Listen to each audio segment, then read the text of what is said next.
नमस्कार दोस्तों, आपका बहुत बहुत स्वागत है आपके अपने channel market studies with Kapil में। और आज हम बात करेंगे केमिकल इंडस्ट्री से जुड़े एक पेनी स्टॉक के बारे में। एक धमाकेदार शेयर मुझे दिखाई दे रहा है, जैसा कि मैंने लिखा भी है, वक्त रहते लूट सको तो लूट लो। ये शेयर एक ऐसा शेयर समझ में आ रहा है जिसमें आप एक वन टाइम इन्वेस्टमेंट करके छोड़ सकते हैं, चाहे छोटी ही इन्वेस्टमेंट करके छोड़िए। एक वन टाइम इन्वेस्टमेंट आगे आने वाले समय में आप लोगों को एक लंबा रिटर्न देने का दमखम रखती है, दिखाई देता है इस शेयर में। ऊपर मैंने एक पिक लगाई है, अगर उस पिक को देखकर आप लोग कोई आइडिया लगा सकते हैं तो वेल एंड गुड, अदरवाइज मेरे साथ दोस्तों इस वीडियो में आगे बढ़िए। आगे मैं आप लोगों को इस शेयर के बारे में बताने की पूरी कोशिश करता हूँ कि हाँ, मैं इस शेयर को लेके इतना एक्साइटेड क्यों हूँ, क्या इसमें पोटेंशियल दिखता है और क्या क्या वो पॉइंट्स हैं जिन पॉइंट्स के बाद इस शेयर को लेने के लिए मैं आप लोगों को बोलना चाहता हूँ। तो दोस्तों, जैसा कि स्क्रीन पर मैंने इस रिसर्च के बारे में कुछ चीज निकाल के रखा है। ये कंपनी ऑलमोस्ट डेट फ्री है। कंपनी ने 64.53 का एक अच्छा CAGR लास्ट 5 ईयर में दिया है। Company has a good return on equity track record 3 years का ROE 71.90 है। तो दोस्तों, ज़्यादा समय ना लेते हुए मैं सीधे आप लोगों को उस कंपनी के रिकॉर्ड्स पर लेकर चलता हूँ। और आपके सामने दिखाई दे रहा है कि वो कंपनी है रेफेक्स इंडस्ट्रीज। तो अगर आप देखें कि रेफेक्स इंडस्ट्री में करंट लास्ट जनवरी से मैं आप लोगों को कुछ दिखाना चाहता हूँ, जिसके ऊपर आप लोग फोकस कीजिए।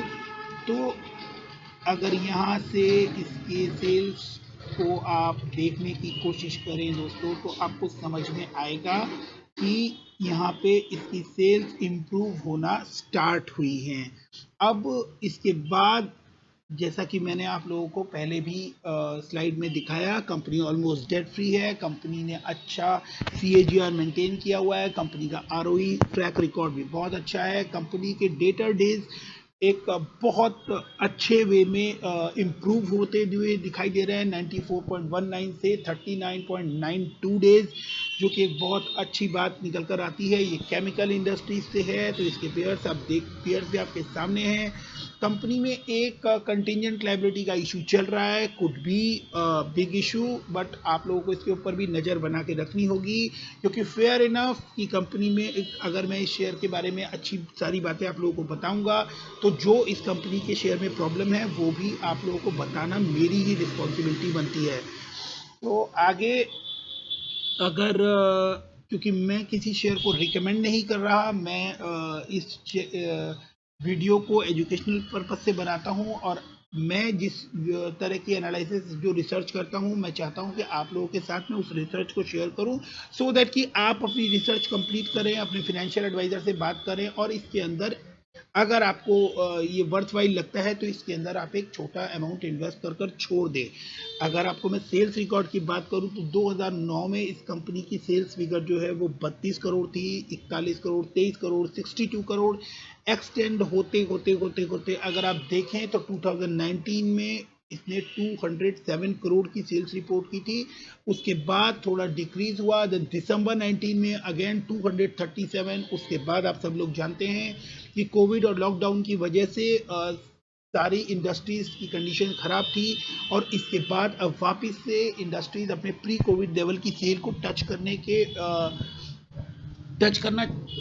करने के लिए आ रही हैं। तो आप देखें, सितंबर में 250 करोड़ की सेल इन्होंने रिपोर्ट की है। ऑपरेटिंग प्रॉफिट अगर देखें तो एक इंक्रीजिंग नंबर आता है, जो कि मैं आप लोगों को यहाँ से दिखाना चाहता हूँ। अगर आप देखें तो सितंबर 18 से 4, 9, 15, 10 और यहाँ तक का नंबर अगर आप देखें तो वो एक अच्छा नंबर नज़र आता है। उसके बाद कोविड की वजह से प्रॉफिट में डिक्रीज हुआ था, लेकिन उसके बाद अब आप देखें तो 22 करोड़ का एक अच्छा नंबर आप लोगों के सामने दिखाई देता है। इसके बाद हम प्रॉफिट बिफोर टैक्स की बात करें, तो प्रॉफिट बिफोर टैक्स जो कि प्री कोविड लेवल पे 24 करोड़ का था, वो वापस आता हुआ दिखाई दे रहा है, और इस बार 22 करोड़ का प्रॉफिट बिफोर टैक्स का नंबर कंपनी ने रिपोर्ट किया है। और अब इसके बाद अगर हम नेट प्रॉफिट की बात करें, तो नेट प्रॉफिट पीछे जून 19 से अगर हम बात करें तो 9, 11, 17 करोड़ था दिसंबर 19 में, जो कि मार्च में -4 करोड़ था, और उसके बाद मतलब लॉस था। और उसके बाद अगर सितंबर में देखें तो 16 करोड़ का नेट प्रॉफिट इन्होंने शो किया है, जो कि पीछे ईयर ऑन ईयर कंपैरिजन करें तो एक अच्छा नंबर दिखाई देता है। इसके बाद इट मींस कि ये कंपनी डेफिनेटली लास्ट 1 ईयर से ग्रो कर रही है।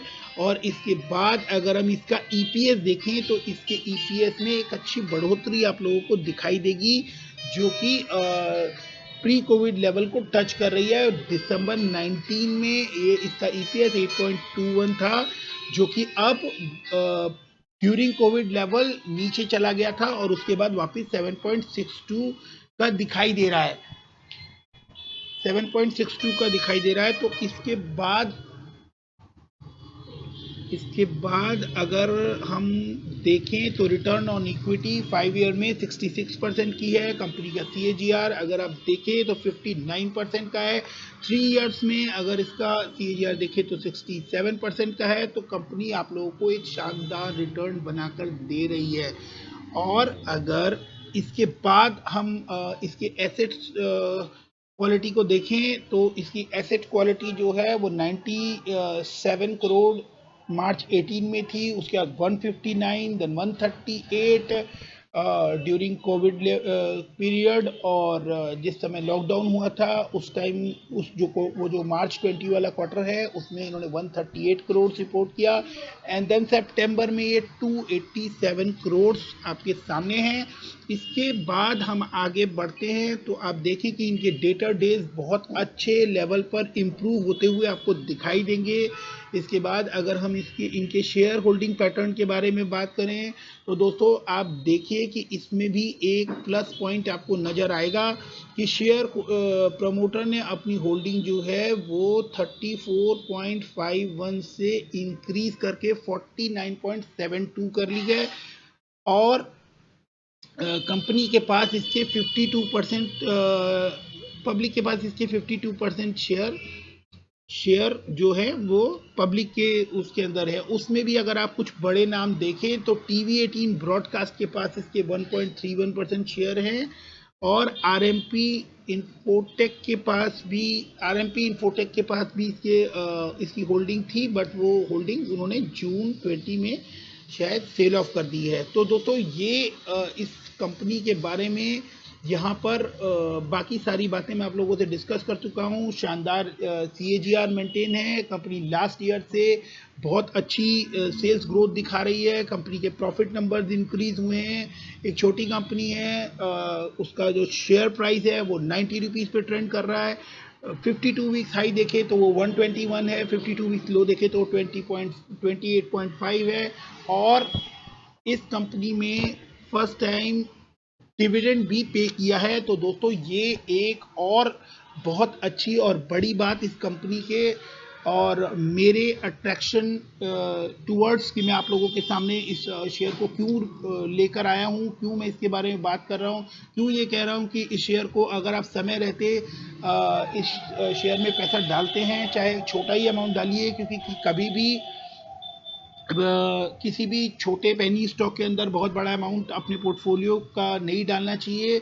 चाहे आप लोगों को वो कितना ही अट्रैक्टिव लगे, उसके बाद आप एक अच्छे बड़े स्टॉक्स में ही अपना पैसा रखें और छोटे स्टॉक में छोटा पैसा लगाइए और लगाकर इत्मीनान से रिलैक्स हो जाइए। क्योंकि मुझे ऐसा लगता है कि इस कंपनी में एक छोटा इन्वेस्टमेंट आने वाले टाइम में आप लोगों को मल्टीफोल्ड रिटर्न देने की कैपेसिटी रखता है। ये कंपनी डिविडेंड दे रही है और इसके ऊपर मैंने एक और भी रिसर्च की है जो मैं आप लोगों को दिखाना चाहता हूं। तो दोस्तों अगर आप देखें तो ये आपके सामने है कि Refex industries limited looks interesting and it's about to pay a dividend also. ये जनवरी 6 2021 की रिपोर्ट है। यहाँ पर लिखा हुआ है कि ये 1 रुपये का डिविडेंड पे करने जा रहे हैं और ये फर्स्ट टाइम पे कर रहे हैं, तो क्या ये डिविडेंड पे करने में कंफर्टेबल हैं? तो हाँ दोस्तों, 5.3 का प्रॉफिट उसके बाद भी बच जाता है, which is comfortably low and leaves plenty of breath room in the adverse event. तो थैंक यू दोस्तों, thank you so much. Channel को लाइक, अगर आप साइट पर पहली बार विजिट कर रहे हैं तो चैनल को सब्सक्राइब जरूर कर दीजिए, सो दैट कि मैं आप लोगों को इसी तरह की इंपॉर्टेंट और वैल्यूएबल रिसर्च आप लोगों के साथ शेयर कर सकूं, जो कि आप लोगों के लिए बेनिफिशियल हो। तो दोस्तों, आप लोग अपनी रिसर्च जरूर से कंप्लीट कीजिए, अपने फिनेंशियल एडवाइज़र से बात कीजिए और एक लिमिटेड अमाउंट ही ऐसे शेयर में लगाइए, चाहे आप लोगों को ये शेयर कितना भी अच्छा नज़र आ रहा हो। बट ऐसा कहीं कोई रिकमेंडेशन में देना नहीं चाहता कि आप लोग इस शेयर में एक बड़ा अमाउंट लगाएं।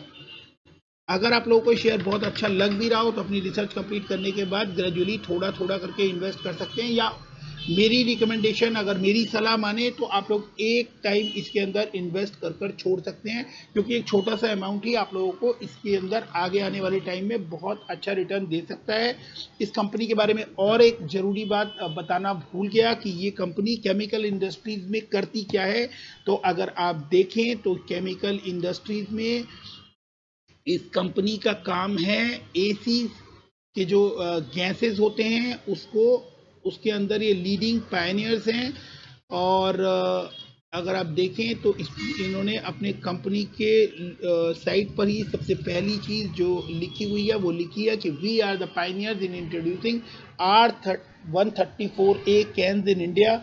तो कंपनी छोटी है, इम्प्रूविंग है, सेल्स इम्प्रूव हो रही है और आप लोगों के पैसे को भी अप्रिशिएट करने का पावर रखती है। थैंक यू दोस्तों, यहाँ पर मैं अपने इस वीडियो को ख़त्म करता हूँ, और अगर आपको ये इन्फॉर्मेशन अच्छी लगी हो तो प्लीज़ इस वीडियो को लाइक कीजिए और चैनल को सब्सक्राइब कर दीजिए, बेल आइकन को प्रेस कर दीजिए, सो दैट कि ऐसे इंटरेस्टिंग और वैल्यूएबल वीडियोस मैं आप लोगों के साथ शेयर कर सकूं और वो आप लोगों को सबसे पहले मिल सके। थैंक यू दोस्तों, thank you, have a good day, thank you.